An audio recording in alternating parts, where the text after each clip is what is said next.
লঙ্কানদের বিপক্ষে প্রথম টি-20 ম্যাচে মাঠে নামার আগে এবার বড় সুখবর পেল বাংলাদেশ। টাইগার শিবিরে আসতে যাচ্ছে স্বস্তির নিঃশ্বাস। বিপরীতে চিন্তার কালো ভাঁজ প্রতিপক্ষের কপালে।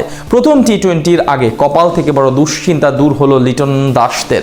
লঙ্কানদের বিপক্ষে মাঠে নামার আগে বাংলাদেশের পাওয়া সুখবর আর প্রতিপক্ষের দুশ্চিন্তার কারণ নিয়ে বিস্তারিত জানবো। সময়টা একদমই ভালো যাচ্ছে না বাংলাদেশের। ওয়ানডে ও টেস্ট দুই ফরম্যাটে সিরিজ হেরে এখন দেয়ালে পিঠ ঠেকে গেছে ফিল সিমন্সের শিষ্যদের। তাই নিজেদের শেষ সম্মানটুকু বাঁচাতে স্বাগতিক শ্রীলঙ্কার বিপক্ষে এবার টি-20 সিরিজে মাঠে নামছে টিম টাইগার্স। যেখানে ম্যাচ শুরুর একদিন পূর্বে মন ভালো করার মতো সংবাদ পেল লিটন দাসের দল। বিপরীতে বড় বিপদে পড়তে হচ্ছে স্বাগতিকদের। বাংলাদেশের জন্য এবারে টি-20 সিরিজটা হতে যাচ্ছে বেশ চ্যালেঞ্জিং। টানা বাজেভাবে ম্যাচ হার, একের পর এক সিরিজে পরাজয়, সব মিলিয়ে ভক্তরা অতিষ্ঠ ক্রিকেটারদের উপর। তাই বাড়তি চাপ নিয়ে বৃহস্পতিবার মাঠে নামবে লিটন দাসের দল। তবে হুট করে পাওয়া সুখবর কিছুটা হলেও নির্ভর করবে সফরকারীদের।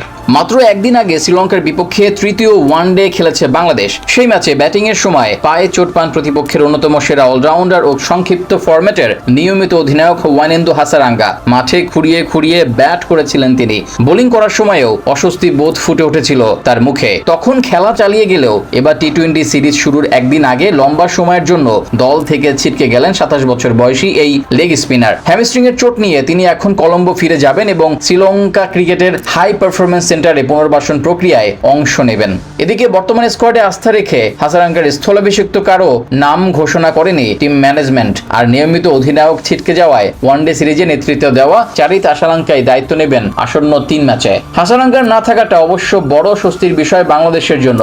লেগ স্পিনারদের বিপক্ষে বরাবরই দুর্বল টাইগাররা। বিপরীতে হাসারাঙ্গা সবসময় জ্বলে ওঠেন লিটনদের বিপক্ষে, যার প্রমাণ সদ্য শেষ হওয়া ওয়ানডে সিরিজ, যেখানে মাত্র 3 ম্যাচে শিকার করেছেন 9 উইকেট। প্রথম ম্যাচে একাই ধসে দিয়েছিলেন বাংলাদেশের ব্যাটিং ইউনিট। এছাড়া বাংলাদেশের বিপক্ষে এখন পর্যন্ত 4 ম্যাচ খেলে 6 উইকেট নেওয়ার কীর্তি আছে তার নামের পাশে। তার চেয়ে বড় কথা, শেষ 8 ম্যাচে তিনি শিকার করেছেন 17 উইকেট, বোলিং গড় 14 এর নিচে। তাছাড়া পাল্লিকেল স্টেডিয়ামে বরাবরই সফল এই ডানহাতি অলরাউন্ডার। হাসারাঙ্গার আরেকটি ইতিবাচক দিক হলো ব্যাটিং সামর্থ্য।